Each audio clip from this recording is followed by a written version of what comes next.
В Ингушетии проходит международный форум некоммерческих организаций МАГАС-2024. Он стартовал накануне в столице региона. В церемонии открытия приняли участие почетные гости, в числе которых первый вице-премьер правительства Ингушетии Олег Фурсов. Реализация мероприятия проводится в рамках программы комплексного развития молодежи «Регион для молодых» национального проекта образования. Эта площадка направлена на развитие внутреннего и внешнего взаимодействия общественных организаций. Сегодня началась образовательная программа. На форуме пройдут круглые столы, дискуссионные площадки, лекции, экскурсии, мастер-классы и культурно-досуговые мероприятия. Заявки подали более 250 человек, из них отобрали 120 участников. Это 11 стран, 20 субъектов Российской Федерации. Форум продлится до начала августа.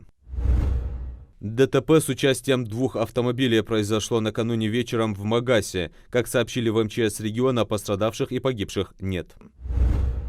В России разрабатывают электронный сервис, который должен помочь медикам правильно выписывать рецепты для приготовления индивидуальных лекарств в производственных аптеках. Персонифицированные препараты необходимы пациентам в тех случаях, когда стандартные медикаменты не подходят. Фармацевты готовят их согласно подробной инструкции лечащего врача. По словам экспертов, за годы, пока производственные аптеки в нашей стране не работали, медики утратили навык составления подобных рецептов. Поэтому компьютерная программа, которая решит эту проблему, будет крайне востребована.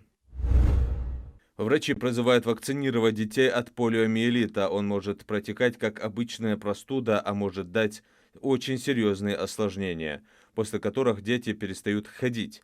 Парализованные части тела перестают слушать ребенка, и самое страшное, что после случившегося помочь уже ничем нельзя. Для тех, кто решил вакцинировать своих детей, необходимо пройти обследование у педиатра. Ребенок на момент вакцинации должен быть абсолютно здоров.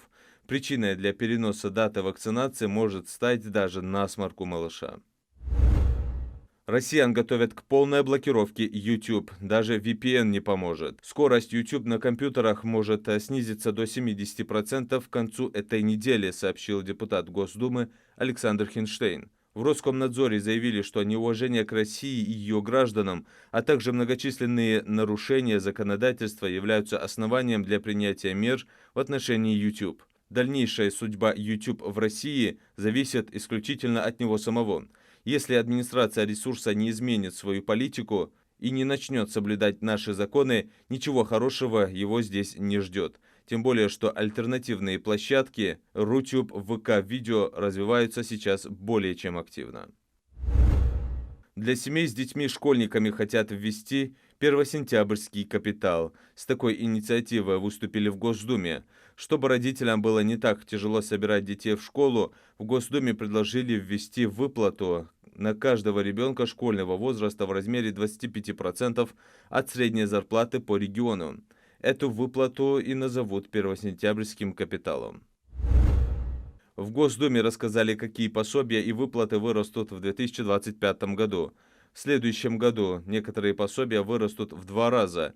Максимальный размер пособия по беременности вырастет до 794 тысяч рублей, а по уходу за ребенком до 1,5 лет до 69 тысяч рублей.